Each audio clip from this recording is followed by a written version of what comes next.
नमस्कार, जय हिंद। मैं मोहन पाठक और आज भारत के प्रधानमंत्री का संबोधन आपको सुनना चाहिए क्योंकि ये बहुत ही महत्वपूर्ण संबोधन है। साथ ही साथ इसमें देश के आगामी भविष्य के बारे में भी बातें की गई है प्रधानमंत्री नरेंद्र मोदी के साथ। और साथ ही साथ इसमें ये भी बातें की गई हैं कि किस प्रकार से इजराइल को लेकर भारत का अपना रुख है, किस प्रकार से आतंकवाद को लेकर भारत का अपना रुख है। उन सारी चीज़ों पर प्रधानमंत्री नरेंद्र मोदी की बातें हम सुनेंगे और उन्होंने किस प्रकार से इस संबोधन में सारी चीज़ें पॉइंट टू पॉइंट रखी हुई है, जिससे आपको चीज़ें समझने में आसानी होगी। हमने पूरा वीडियो यहाँ पे लगा दिया है जो प्रधानमंत्री नरेंद्र मोदी के द्वारा G20 P20 में सारी चीज़ें संबोधित की गई हैं। उम्मीद है कि आपको सारी चीज़ें समझ में आने वाली हैं। तो सुनिए प्रधानमंत्री का संबोधन। G20 पार्लियामेंट्री स्पीकर समिट में मैं आप सभी का 140 करोड़ भारतवासियों की ओर से हार्दिक स्वागत करता हूं। ये समिट एक प्रकार से दुनिया भर की अलग अलग पार्लियामेंट्री प्रैक्टिसेस का महाकुंभ है। आप सभी डेलीगेट्स अलग अलग पार्लियामेंट्स की कार्यशैली के अनुभवी हैं। आपका इतने समृद्ध लोकतांत्रिक अनुभवों के साथ भारत आना हम सभी के लिए बहुत सुखद है। फ्रेंड्स, भारत में ये फेस्टिव सीजन होता है। इन दिनों भारत भर में बहुत सारी फेस्टिव एक्टिविटी चलती रहती है, लेकिन G20 ने इस बार फेस्टिव सीजन के उत्साह को पूरे साल भर बनाए रखा है। हमने पूरे साल G20 के डेलीगेट्स को भारत के अलग अलग शहरों में होस्ट किया। इससे उन शहरों में फेस्टिविटी का माहौल बना रहा। इसके बाद भारत ने मून पर लैंड किया। इसने पूरे देश में सेलिब्रेशन को और बढ़ा दिया। फिर हमने यहाँ दिल्ली में ही एक सफल G20 समिट को होस्ट किया और अब यहाँ ये P20 समिट हो रही है। किसी भी देश की सबसे बड़ी ताकत उसके लोग होते हैं, उसके लोगों की इच्छा शक्ति होती है। ये समिट आज लोगों की इस ताकत को भी सेलिब्रेट करने का माध्यम बनी है। साथियों, P20 समिट उस भारत भूमि पर हो रही है जो मदर ऑफ डेमोक्रेसी है, जो दुनिया की सबसे बड़ी डेमोक्रेसी है। दुनिया की विभिन्न पार्लियामेंट्स के प्रतिनिधि के तौर पर आप जानते हैं कि पार्लियामेंट्स डिबेट और डेलिब्रेशंस का महत्वपूर्ण स्थान होती है। हमारे यहाँ हजारों वर्ष पहले भी डिबेट्स और डेलिब्रेशंस के बहुत ही सटीक उदाहरण है। हमारे करीब 5000 साल से भी पुराने ग्रंथों में, हमारे वेदों में सभाओं और समितियों की बात कही गई है। इनमें एक साथ आकर समाज के हित में सामूहिक निर्णय लिए जाते थे। हमारे सबसे पुराने वेद ऋग्वेद में भी कहा गया है, संगच्छध्वम संवदध्वंसम मनासी जानताम, यानी हम एक साथ चलें, हम एक साथ बोलें और हमारे मन एक हो। हमारे यहाँ तब भी ग्राम सभाओं में डिबेट के माध्यम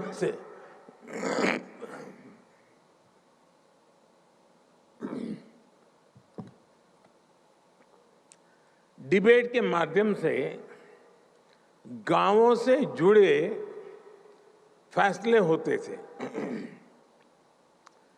ग्रीक दूत मैगस्थनीज ने भी भारत में जब इस तरह की व्यवस्था को देखा था तो वो हैरान हो गए थे।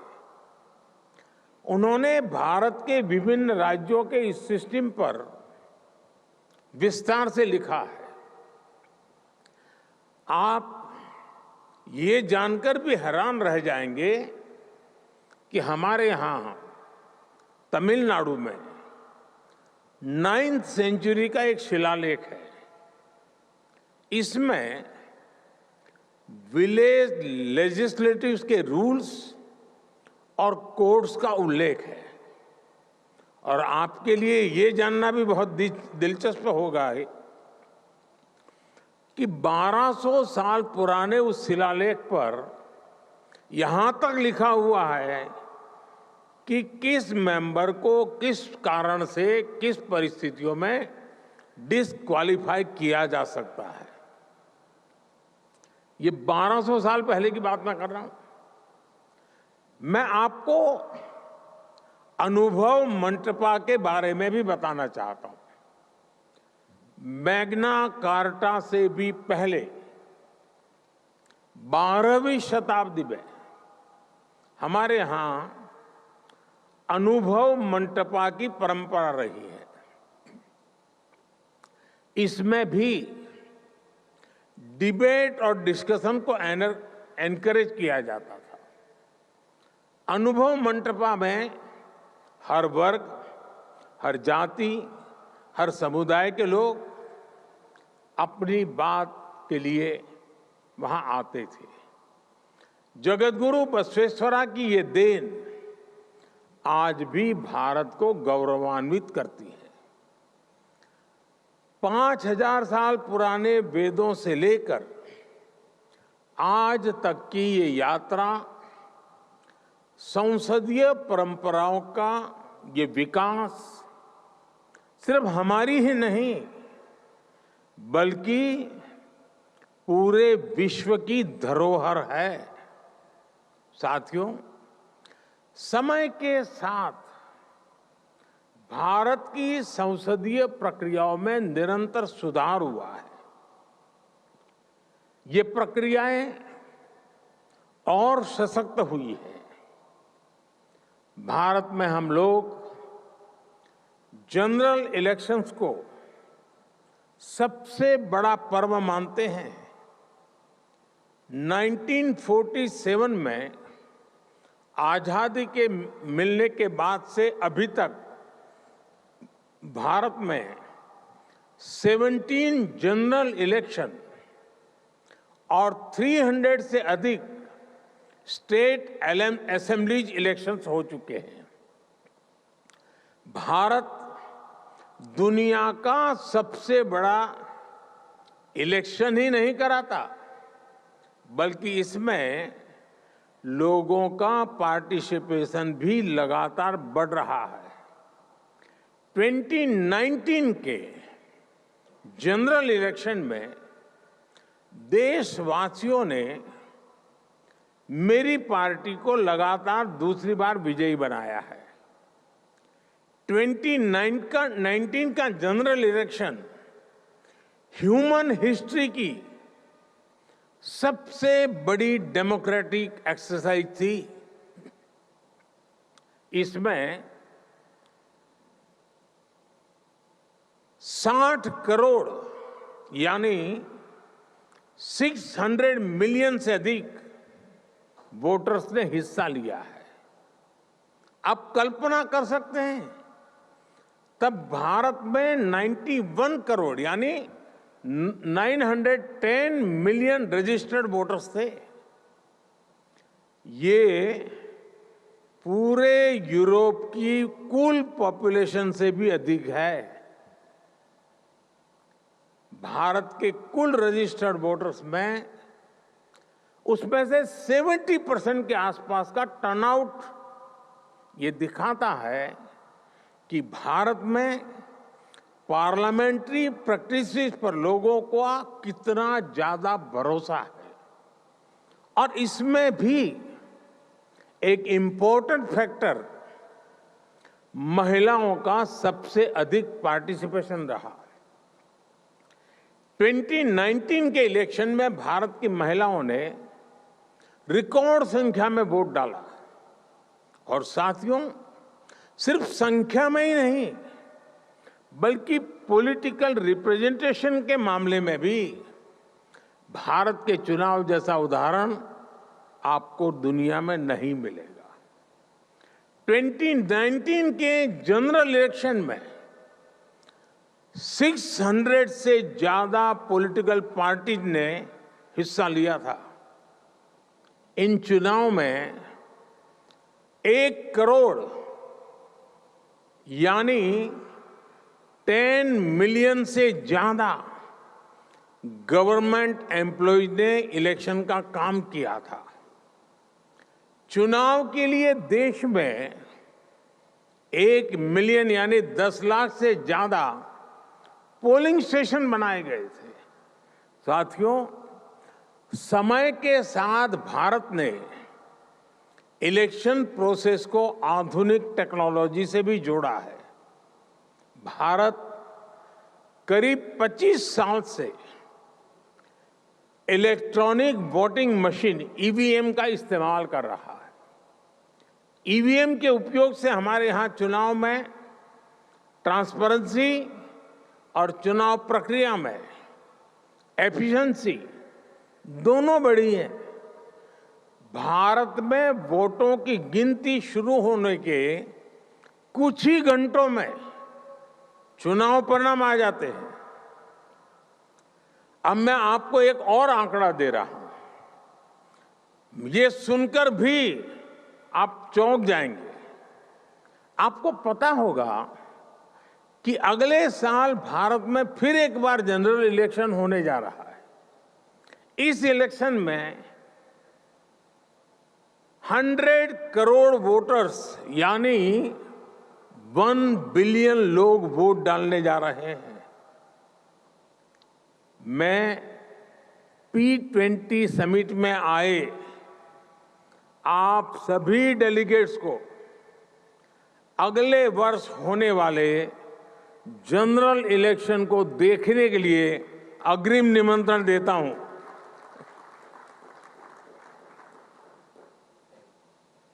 भारत को आपको एक बार फिर होस्ट करने में बहुत खुशी होगी। साथियों, कुछ दिनों पहले ही भारत की पार्लियामेंट ने एक बहुत बड़ा निर्णय लिया है, जिसमें मैं आपको आगे अवगत कराना चाहता हूं। भारत ने अपनी पार्लियामेंट और स्टेट लेजिस्लेटिव असेंबलीज में महिलाओं को 33% रिजर्वेशन देने का निर्णय लिया है। भारत में लोकल सेल्फ गवर्नेंस इंस्टीट्यूशंस में करीब 32 लाख यानी 3 मिलियन से अधिक इलेक्टेड रिप्रेजेंटेटिव्स हैं। इनमें से करीब 50% विमेन रिप्रेजेंटेटिव्स हैं। भारत आज हर सेक्टर में विमेन पार्टिसिपेशन को बढ़ावा दे रहा है। हमारी संसद द्वारा लिया गया हाल का फैसला हमारी संसदीय परंपरा को और समृद्ध करेगा। फ्रेंड्स, भारत की संसदीय परंपराओं पर देशवासियों के अटूट विश्वास की एक और बड़ी वजह है जिसे आपको जानना और समझना बहुत अहम है। ये शक्ति है हमारी विविधता, हमारी विशालता, हमारी वाइब्रेंसी। हमारे यहाँ हर आस्था के लोग हैं। सैकड़ों तरह का खान पान, सैकड़ों तरह का रहन सहन हमारी पहचान है। भारत में सैकड़ों भाषाएं बोली जाती हैं। हमारे यहाँ सैकड़ों बोलियां हैं।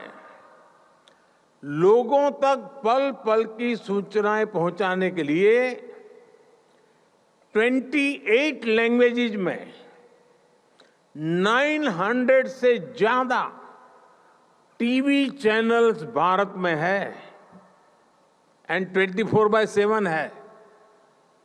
करीब 200 लैंग्वेजेस में हमारे यहाँ 33,000 से ज्यादा अलग अलग न्यूज़पेपर्स पब्लिश होते हैं। हमारे यहाँ सोशल मीडिया के अलग अलग प्लेटफॉर्म्स पर लगभग 3 बिलियन यूजर्स हैं। इससे पता चलता है कि भारत में इंफॉर्मेशन का फ्लो और फ्रीडम ऑफ स्पीच, उसका लेवल कितना विराट है, कितना सशक्त है। 21वीं सदी की इस दुनिया में भारत की ये वाइब्रेंसी, विविधता में एकता हमारी बहुत बड़ी शक्ति है। ये वाइब्रेंसी हमें हर चुनौती से लड़ने की, हर मुश्किल का मिलकर समाधान करने की प्रेरणा देती है। फ्रेंड्स, दुनिया के अलग कोनों में जो कुछ भी घट रहा है उससे आज कोई भी अछूता नहीं है। कॉन्फ्लिक्ट्स और कन्फ्रंटेशन से आज दुनिया संकटों से जूझ रही है। इन संकटों से भरी दुनिया किसी के भी हित में नहीं है। मानवता के सामने जो बड़ी चुनौतियां हैं, उनका समाधान एक बटी हुई दुनिया नहीं दे सकती। यह शांति और भाईचारे का समय है, साथ मिलकर चलने का समय है, साथ आगे बढ़ने का समय है। यह सबके विकास और कल्याण का समय है। हमें वैश्विक विश्वास के संकट को दूर करना होगा और मानव केंद्रित सोच पर आगे बढ़ना होगा। हमें विश्व को one earth, one family, one future की भावना से देखना होगा। दुनिया से जुड़े फैसले लेने में भागीदारी जितनी अधिक होगी, उतना ही बड़ा इम्पैक्ट होगा। इसी भाव के साथ भारत ने अफ्रीकन यूनियन को G20 का परमानेंट मेंबर बनाने का प्रस्ताव रखा। मुझे खुशी है कि सभी सदस्य देशों ने इसे स्वीकार किया। इस फोरम पर भी पैन अफ्रीका पार्लियामेंट की पार्टिसिपेशन को देखकर मुझे बहुत खुशी हो रही है। साथियों, मुझे बताया गया है कि हमारे स्पीकर ओम बिड़ला जी आपको भारत के नए संसद भवन में भी आज शाम को ले जाने वाले हैं। वहां आप पूज्य महात्मा गांधी को श्रद्धांजलि भी देने वाले हैं। जैसा कि आप जानते हैं और आप जानकर चौंक जाएंगे कि उस समय संसद का सत्र चल रहा था। आतंकियों की तैयारी सांसदों को बदल, आज भी यूनाइटेड नेशंस में international convention on combating terrorism consensus का इंतजार कर रहा है। दुनिया के इसी रवैये का फायदा मानवता के दुश्मन उठा रहे हैं।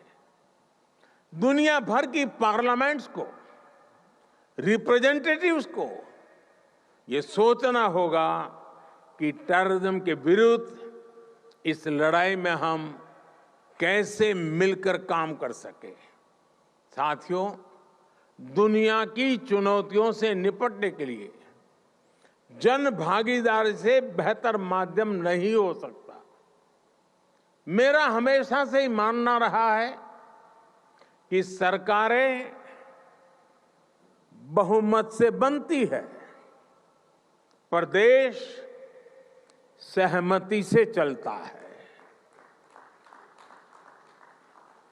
हमारी पार्लियामेंट्स और ये P20 फोरम भी इस भावना को सशक्त कर सकती है। डिबेट और डेलिब्रेशन से इस दुनिया को बेहतर बनाने के हमारे प्रयास जरूर सफल होंगे।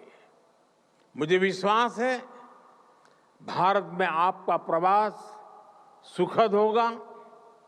मैं एक बार फिर आप सभी को इस समिट की सफलता और भारत में आपकी सुखद यात्रा की शुभकामना देता हूं। बहुत बहुत धन्यवाद।